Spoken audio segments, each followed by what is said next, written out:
Live from the studios at the University of Kansas, you are watching KUJH TV News.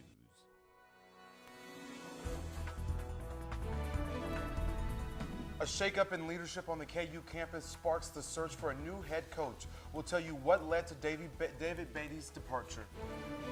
Plus, we have team coverage on all fronts to get you ready to vote. Break down some of the biggest races in the state and the nation. Thanks for joining us here on KUJH News. I'm Aksiniki Chigina. And I'm Malik Jackson. Breaking news over the weekend. KU Athletic Director Jeff Long announced KU head football coach David Beatty will not return for a fifth season. KUJH sports anchor Keely McCormick joins us in the studio. Who will coach the Jayhawks for the final 3 games of the season? Keely?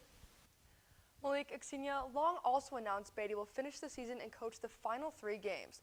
Long decided to terminate Beatty after he compiled a 6-39 record in the past 3.5 years. KU will pay him a buyout of $3 million in 6 installments. I'll have more information about Jeff Long's decision later in sports. All righty, it was a rainy start to the day, which tends to steer people away from the polls, but it's starting to clear up now. Let's go now to weather anchor Warren Sears to see what can voters expect on their way to the polls. Warren? Yeah, I think that we're going to see just kind of a typical November day for your day tomorrow. A little bit warmer than today. This afternoon we got up to about 53 degrees.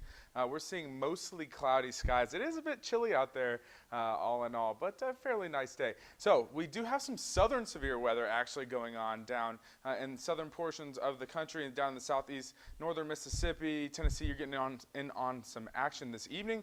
I'm thinking that we're going to really see the activity ramp up as we head in through the 7 o'clock hour down there. So all in all, it's going to be a very active evening for them down in the southern portion of the country. But for us here, I think we have some weak activity that is going to try and organize through our area. So if you do see a spotty shower this evening, don't be alarmed, but all in all, I think we'll stay mostly dry. So what you can expect, a stray shower is possible this evening. We will see some cooler temperatures this week, and snow, it's only early November. I'll have a much more detailed forecast for you coming up. KUJH News wants you to be prepared before you head to the polls tomorrow if you haven't already voted. Let's break down some of the big races, starting with the governor's seat.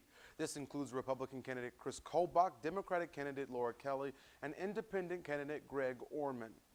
Chris Kobach is the current Secretary of State and says he'll take a hardline stance on illegal immigration if elected. He also supports having to prove your citizenship in order to vote. Laura Kelly is the current State Senate ranking member. Kelly's highest priority is fully funding education. She says it's her lifelong mission to ensure students have the tools necessary to succeed. Greg Orman is a businessman, and he says he wants to grow and diversify the Kansas economy and provide an alternate choice from the 2 parties. This is Steve Watkins' first election. He is running as the Republican candidate in the 2nd Congressional District. He is an Army veteran and says one of his strongest positions is on national security. Many Republicans abandoned Watkins, including the main Republican super PAC. Democratic candidate Paul Davis says the problem in Washington politics isn't one party or the other, but it's the money. He is a typical moderate Democrat running on health care and tax reform. Libertarian candidate Kelly Stanley says it is his top priority to create unity and stopping the division in this country. Shady Paul Davis can't be trusted. Even Watkins' fellow Republicans have called him a fraud. What's worse than getting caught at a strip club during a drug bust? Ask Paul Davis. The 2nd District race in Kansas has become more expensive than any House race in the country. CNN says the main Republican super PAC has spent more than $1.9 million in attack ads against candidate Paul Davis. Davis says it's because Watkins is a political outsider with no legislative experience. Watkins says he knows this will be a tight race. The Democratic Campaign Committee also has released attack ads calling attention to Watkins' lack of support from other Republicans. The Washington Post named the 3rd Congressional District race one of the 15 most likely to flip from red to blue. Kevin Yoder is the incumbent. He is under fire from the left for supporting President Trump's agenda. However, he says he is not a uniter. He's a uniter and not a divider. Democrat and first-time candidate Sharice Davids is pretty far to the left to be running in a suburban district. She believes in creating a child care tax credit alongside a general tax cut for the middle class. We turn now to KUJH News political reporter Matt Hoffman in the studio for analysis on the down-ballot race. Matt, not many people know much about these races. Can you fill us in on the Secretary of State, Attorney General, and Treasurer races? Aksenia, the race for Kansas Secretary of State can easily be split into two periods, before KUJH and now after. On the Republican side, we have an establishment candidate in Scott Schwab, who, like KUJH, may have his eye on the governor's mansion. He's a former state rep from Olathe, former chairman of the House Elections Committee. Schwab came out of a crowded five-person primary with 38% of the vote. For the Democrats, we have the Silicon Valley tycoon, Brian McClendon. He's a native of Lawrence and a co-founder of Google Earth. He has a massive war chest rivaling those of the gubernatorial candidates, though a lot of that money has come from outside Kansas, mainly from California. Unlike for Secretary of State, we have an incumbent for Attorney General. Republican Derek Schmidt has held the office for 8 years. He won re-election in 2014 with 67% of the vote. And before that, he was the state Senate Majority Leader from 2005 to 2010. Schmidt may be using the office to launch a congressional run in 2020, which he hasn't ruled out. Democratic candidate Sarah Swain was disavowed by her party in June after a poster of Wonder Woman lassoing a police officer was found in her Lawrence law office. Swain says the poster is meant to be a metaphor for cross-examination, but she was criticized heavily by the Kansas State Troopers Association for it. If elected, she wants to work with the state legislature to legalize cannabis. State Treasurer Ron Estes now holds the title of Congressman. Incumbent Jacob LaTurner, a Republican, may be looking for a similar promotion. LaTurner was appointed to the position in 2017 by former Governor Sam Brownback in order to fill the hole left by Estes. LaTurner is the youngest statewide office holder in Kansas and a former state senator. Democratic candidate and current state senator Marcy Francisco is a Lawrence native and mostly running on name recognition. She's a former mayor and city commissioner. The bad news for her, she's been outspent by hundreds of thousands of dollars. No matter who wins in these down-ballot races, we'll know they'll be influenced by the top of the ticket. Live in the studio, Matt Hoffman. Back to you guys. Thanks, Matt. Republican candidate Vicky Schmidt represents the 20th district in Kansas since 2015. Even as a Republican, she supports Medicaid expansion to help more low-income Kansans access health care. Democratic candidate Nathan McLaughlin has decades of experience in healthcare management. He believes the pre-existing condition provision should not be removed from the Affordable Care Act. Former Lawrence Mayor Mike Amix is trying to flip the 45th House District to blue against Republican Cynthia Smith. You might recognize Amix from his time in local government or as the owner of Amix Barbershop on Mass Street. The seat is currently held by 12th-term Republican Tom Sloan. This year's ballot also includes a ballot measure. You'll vote on whether or not Douglas County should adopt a 1/4% sales tax increase. The money collected from the sales tax finances the cost of providing mental health services in the county. The tax would go into place on April 1st of next year if adopted. And if you want to view your ballot early to be the most prepared going into vote, head to ballotready.org. Here you can view candidates in all the races that will be on your ballot along with their stances on hot button issues.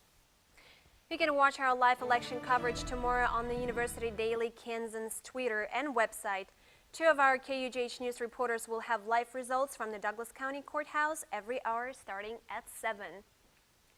And if you're wondering how you're going to make it to the polls tomorrow, we found a solution for you. Up next, what ride-sharing company is giving you a discount on your way to vote? Plus, local businesses are even pushing people to vote. How they're reaching out to you. We'll be right back.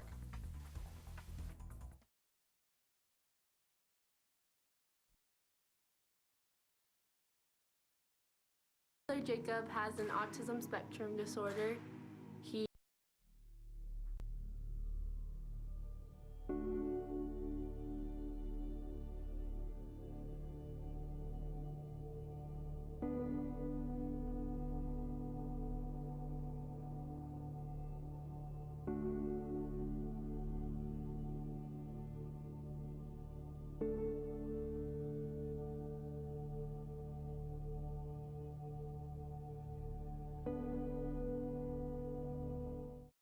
Another summer day has come and gone away from Paris or Rome, but I wanna go home.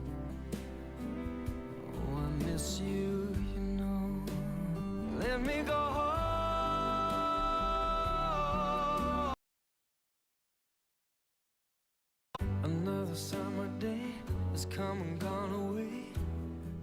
Paris or Rome, but I wanna go home.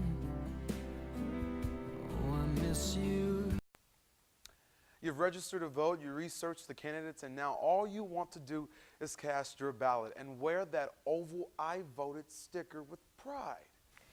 But for those without a car, it could be tricky. I will tell you where can people catch a free or discounted ride on election day. You wouldn't want a ride to the polls stopping you from voting in this year's election. Well, marketing specialist with Lawrence Transit, Serena Pearson, says for some that just might be the case. This is something that we felt was really important to offer this service to the community because obviously there are people that are not able to get to the polls because of transportation barriers. And so we felt like this was a really good opportunity to offer the rides for free. Election day is very important. According to Lyft, in 2016, an estimated 15 million people were registered to vote but couldn't make it to the polls because of transportation issues. Lyft plans to give 50% off rides and free rides to underserved communities. It's no surprise the promo code for Kansas is VOTE-KS. Earlier this month, Uber also announced it would help get voters to the polls. Instead, Uber will offer $10 off a ride. Riders can receive this discount by downloading the app and entering the promo code VOTE2018. Cameron Collins, a student who uses Uber 2 to 3 times a week, says you can't beat a free ride. And I definitely think if they're offering, like you said, free rides that day, like people are gonna be like, okay, yeah, like I'll go vote. I mean, if it's free, like I have a free way to get there, then yeah, I'll go vote. Both companies say it's important to make your voice heard by voting, and they hope by doing their best they can get more people there. That was Jasmine Keys reporting. The Lawrence City buses will also be giving free rides, so voters will have no excuse to miss out on voting. You can go to DouglasCountyKansas.org to find your polling place. Many political commentators believe this year's election depends on young people. As KUJH reporter Keely McCormick will tell us, there are several barriers for student voters. Some people were unaware that they had to register by a deadline. Some didn't know if they should vote at home or here in Lawrence, and some just didn't know anything about the process at all. And I spoke with a variety of students on KU's campus, and only 7 out of 20 said that they'll be voting. I think especially for students on college campuses who are coming from other places, it's kind of confusing because you don't know, well, should I still register to vote at home where my family's from? Should I register to vote here? Even with those barriers, some professors are still doing their part in driving students to the polls. I talked to Mary Hamler, a supervising election judge, who thinks that the resources are available. Students just have to find them. I'm pretty sure part of it is just the communication of we're here, and we've been really helped by the professors and others who come through and say, oh, I've got it on my website. But that is not always enough. Jonathan Reese Cervantes from Young Democrats experienced those barriers firsthand when he headed to the polls. In the summer, the thing we encountered the most was our volunteer efforts, where a lot of students didn't know how to register to vote. The U.S. has never seen more than a quarter of the vote come from 18 to 29-year-olds. In Lawrence, Keely McCormick, KUJH News. However, current polls do show an increase in student voter turnout, but we will see if that is true tomorrow. Local businesses are not staying silent about tomorrow's midterm elections. KUJH News reporter Grant DeMars is live in the newsroom. Grant, what are they doing to get out people to vote? Yeah, Malik, several businesses on Mass Street put up signs, posters, and banners encouraging people to participate in tomorrow's election. Now, some of them even gave away free merchandise to motivate people to take advantage of their civic duty. One of these businesses is the record store Love Garden Sounds. It displays a banner spelling VOTE hanging outside the shop. Owner Kelly Corcoran says the banner has a special meaning to him.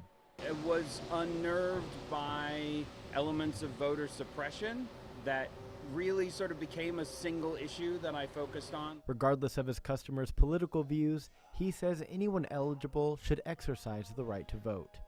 The premise of not encouraging others to vote because they don't feel the same way as you, I find to be categorically offensive. Just a couple of blocks away, Lady Bird Diner set up a unique poster in their doorway that a local artist designed. Owner Megan Hereford says the art resonates with her. I really wanted to display her graphic most prominently here because it speaks the loudest to me. The more voices that are engaged in the process, the better. Lady Bird also has voting stickers on the windows of their pie shelf to catch the eyes of their customers with a sweet tooth. While businesses like Love Garden and Lady Bird encourage people to vote in general, other businesses like Wonder Fair support specific candidates. It's important to take a side, and there's a lot of rhetoric about how public places and businesses should remain neutral, and we reject that. Wonder Fair also gives free posters, stickers, and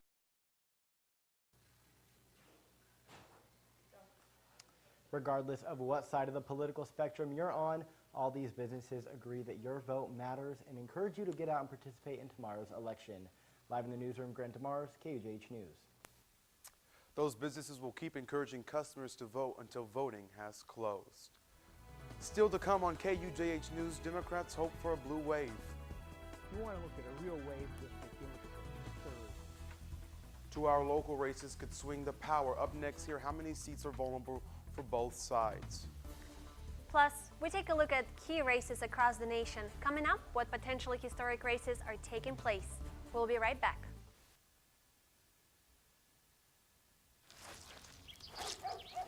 That was a weird shot, don't you think? I know.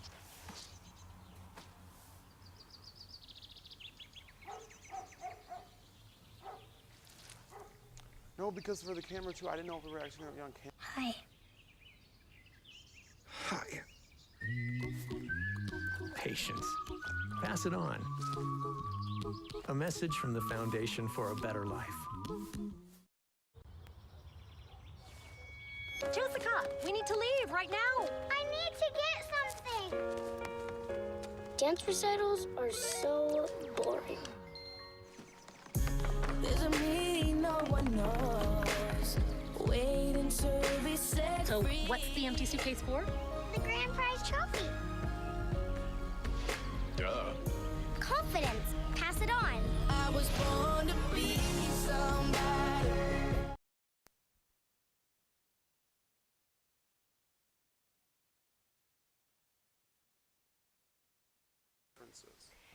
KUJH News political reporter Matt Hoffman is live in his studio to explain us why the second and third district congressional districts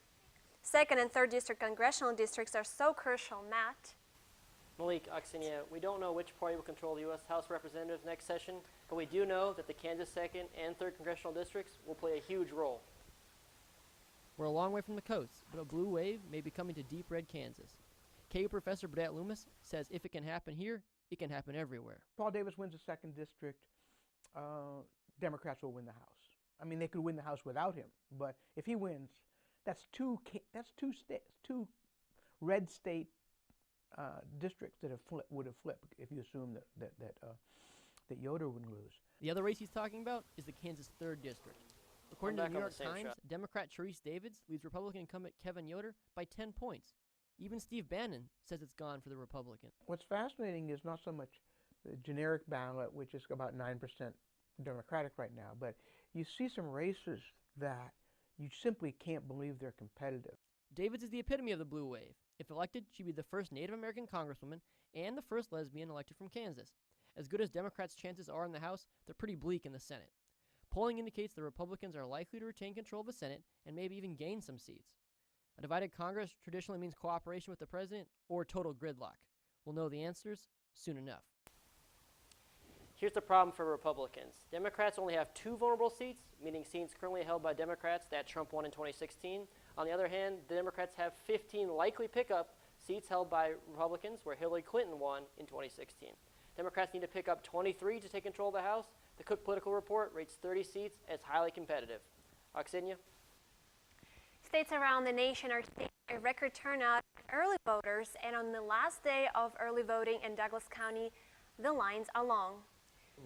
County Clerk Jay Shu says voters here in Lawrence have turned up at a record pace, with numbers almost matching the presidential election just 2 years ago. We mailed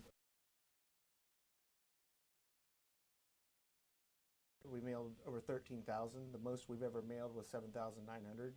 We have over 10,000 that have voted in person. Our in-person turnout has been almost like a presidential election, and this is a midterm election. Shu says many who wouldn't normally vote in the midterms are showing up to have their say when it comes to national and state issues.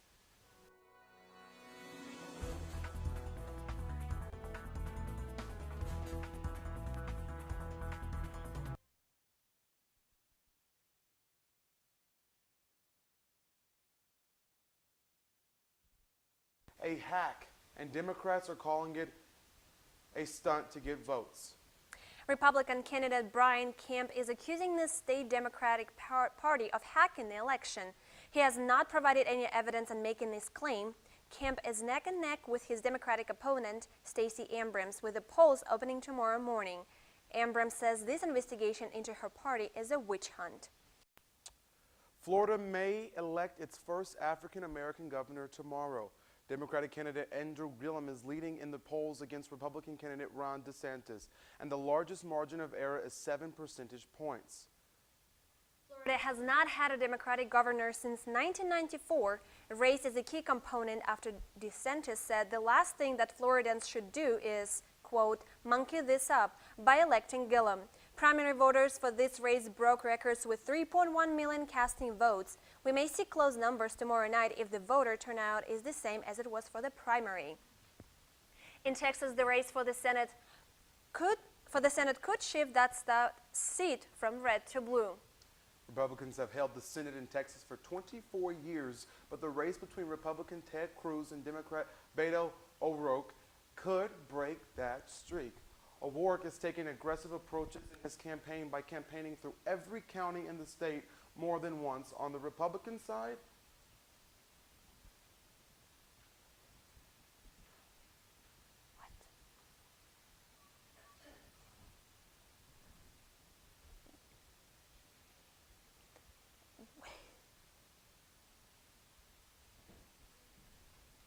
President Trump is endorsing Cruz despite their less than friendly history during the presidential race. Texas has seen a record number of voter registrations and early voting during the midterm election. And that's our quick look at big races across the nation. All right, well, we have a chance for some spotty showers here today and tomorrow. We are sunny Wednesday and then some snow possible. What's the deal with this? I'll have all the details coming up.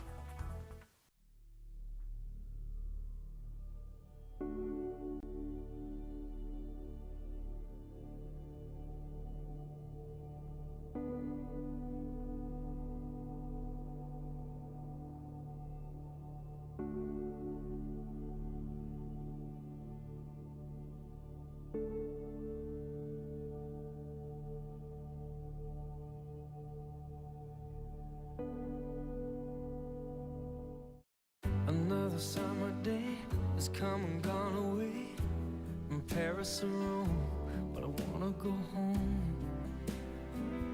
Oh, I miss you, you know. Let me go home.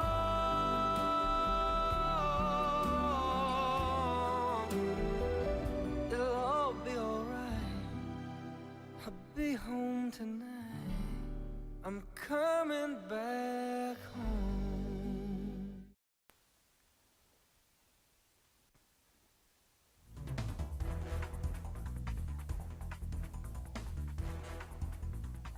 Good afternoon, happy Monday to you. Fairly pleasant day out there, 53 degrees here in Lawrence, Kansas City. Mostly cloudy skies. It is nice and chilly though. That fall foliage really is gone. Look at this. This was just 2 Mondays ago. Tree out front of Marvin Hall Architecture, and this was the tree today. So unfortunately, we're heading towards that Kansas brown for the late fall into early winter. We might have some white snow. We'll see.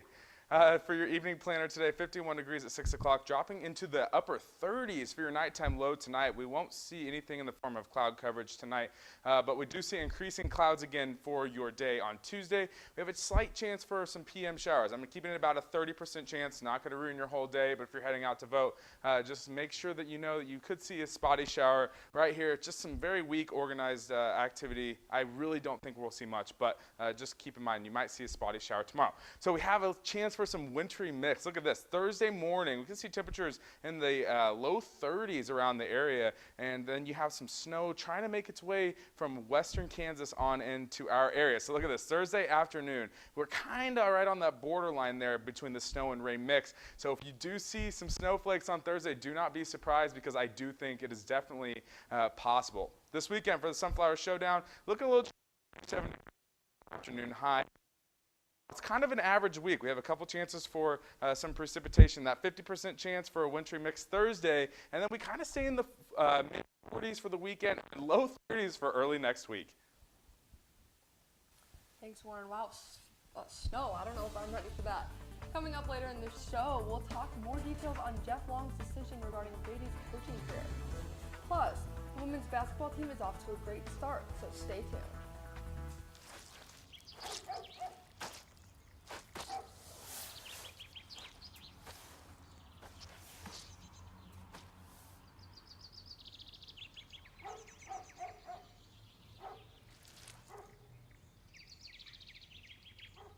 Hi. Hi. Patience. Pass it on. A message from the Foundation for a Better Life. Jessica, we need to leave right now. I need to get something. Dance recitals are so boring. There's a meaning no one knows. Waiting to be set So, free. what's the empty suitcase for? The grand prize trophy. Duh. Confidence. Pass it on. I was born to be somebody. Kansas added another loss after falling to the Iowa State Cyclones Saturday at Memorial Stadium. The Jayhawks have 3 wins this season, which is the highest under Beatty. He's won 2 Big 12 games in his coaching career at KU, one in 2016 against Texas and one 2 weeks ago against TCU. Athletic Director Jeff Long informed Beatty on Sunday that he wants KU football to take a new direction. Of the football program's best interest to move forward with new leadership. Enlists his first year as KU's head coach in 2015, and he is 6-39 overall. The athletic department is now looking for someone to change the culture of Kansas football.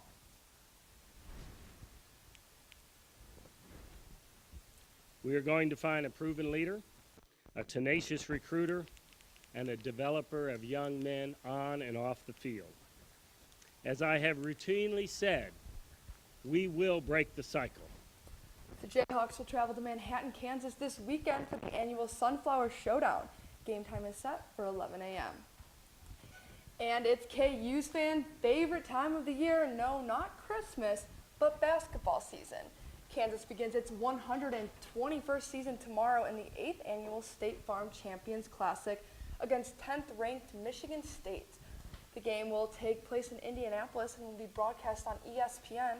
The State Farm Championship Classic began in 2011 and includes Blue Bloods Kansas, Duke, Kentucky, and Michigan State. The Jayhawks and Spartans are both 3-4 in the Champions Classic, and a KU win would give the Hawks their 3rd straight win in the event. Tip-off is set for 6 p.m. The second game will pit Duke versus Kentucky. And women's basketball took on Washburn for the final exhibition game of the season yesterday afternoon in Allen Fieldhouse.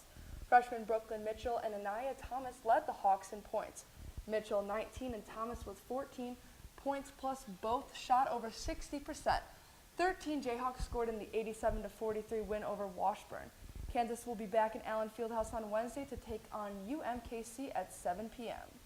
Hey, well, let's take one last look at that 7-day forecast. Man, it looks a little chilly, and that's definitely not what we've been seeing lately. I think we will cool off nicely the next few days. Thursday's high only looking in the upper 30s, and then we have a chance for some snow. I know that might not be what you want to hear, but definitely is a possibility for Thursday afternoon. And then we head through the weekend. Temperatures stay kind of chilly in the low to mid 40s, and then I'm bringing in another chance for some snow on Monday. I don't know how you guys feel about that. Not ready. Snow? It's early November, right? I know, it sucks. I'm looking for sunshine. I still want Yeah. sunny at 75. Maybe we can get a first semester snow day. Like, Oh. doesn't think that ever Yeah, happens. that'd be Wow. okay, I'm not. Let's have it then. Let's have it. Well, that's KUJH News for your Monday. To view our stories, again, visit our website at tv.ku.edu. And check out Wake Up Call Wednesday morning at 9 a.m. for all your local and national election results. Have a great evening.